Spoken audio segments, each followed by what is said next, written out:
Mesdames, Mesdemoiselles, Messieurs les journalistes,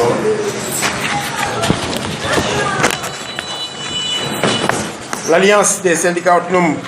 de la santé et de l'action sociale, Assas Andegueusseum,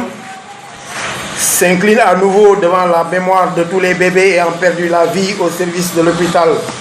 Abdul Aziz Dabakh de Tivaouane, tout en manifestant sa compassion aux familles éplorées. Conséquemment, les éléments de l'enquête obligatoirement ouverte à cet effet ont amené l'autorité judiciaire à placer sous mandat de dépôt la sage-femme et l'infirmière de service au moment de l'accident causé par un court-circuit d'après un audit neutre rendu public. Quitte la piste électrique ou technique commune aux deux structures hospitalières. Je veux nommer Maguette Lo et Dabakh. Et par devoir de solidarité, des activités seront planifiées pour la libération de nos camarades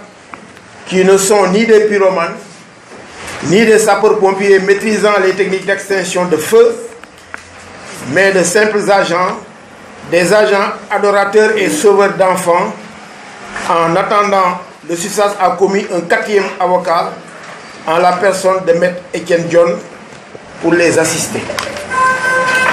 Par ailleurs, la méthode syndicale, c'est aussi la défenestration du ministre Abdoulaye Diouf Sarr et son remplacement par la directrice générale de la santé publique en la personne du docteur Marie-Khemesse Ngom, après la signature des mémorables et inédits accords gouvernement Andegueusseum octroyant aux agents du ministère de la Santé et de l'Action sociale les plans de carrière et des indemnités jamais obtenues. Cependant, quelques incompréhensions sont relevées dans l'application des accords avec l'omission de certaines catégories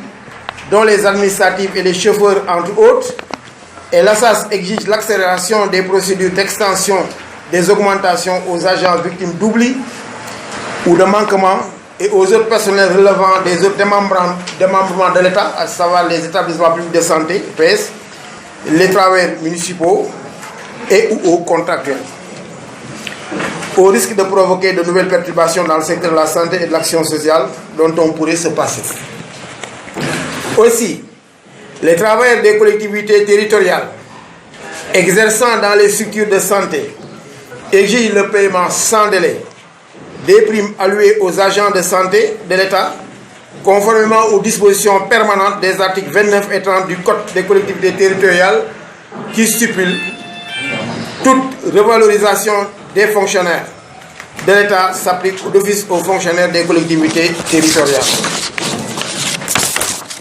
La rémunération et les indemnités auxquelles ont droit les travailleurs des collectivités territoriales sont à la charge de la collectivité territoriale. C'est pourquoi Andegueusseum se démarque de la grève annoncée sous le fallacieux prétexte de non-respect des accords par des syndicats qui avaient rechigné à signer le protocole négocié par l'Assas Andegueusseum parce que ne les concernant pas du tout, d'après leur déclaration. Andegueusseum rappelle qu'elle a négocié une plateforme fédératrice dans une approche holistique et systémique pour tous les travailleurs et n'a jamais versé dans un corporatisme ou un nombrilisme démagogique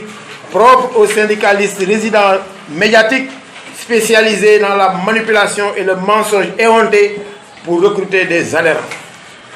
Ayant beaucoup contribué à l'amélioration des conditions de travail et de rémunération des agents sans discrimination aucune, Andegueusseum appelle solennellement tous les travailleurs à davantage de vigilance et de mobilisation pour d'autres glorieuses conquêtes syndicales comme d'habitude, sans se laisser divertir par des marchands d'illusions, faux généraux sans troupes et sans le moindre trophée de guerre. En outre, la mise en place au niveau de la présidence de la République d'un comité stratégique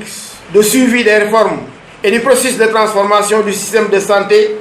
pour poser les bases stratégiques d'une réforme hospitalière intégrale et de grande envergure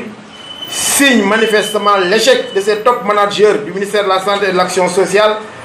incapables d'apporter une réponse appropriée aux préoccupations du chef de l'État. se contentant juste de proposer des changements d'emballage fourre-tout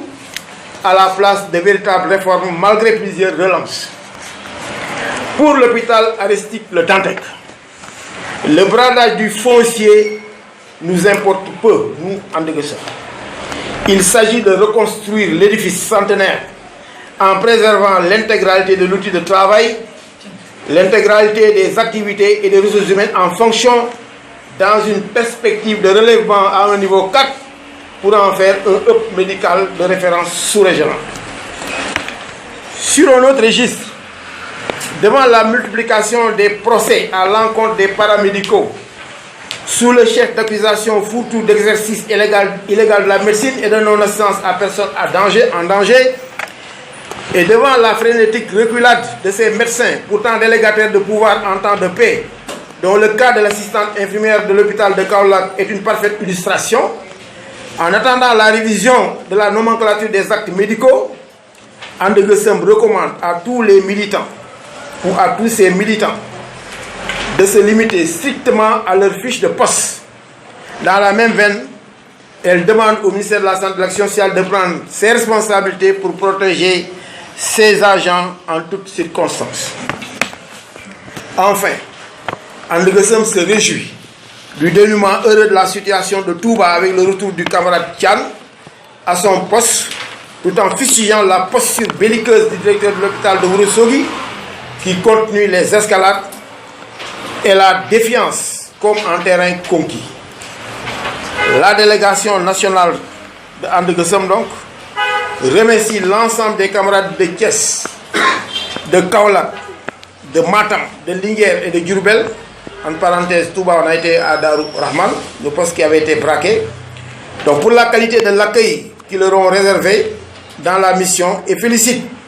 monsieur le gouverneur de la région de Matam pour son implication personnelle dans la chronique crise régionale de Ourossogui par la tenue d'une rencontre de sortie de crise le samedi 4 juin 2022 en présence de la délégation nationale conduite par le président de l'ASAS, And Degussem, le ci-devant président Balo Diotia.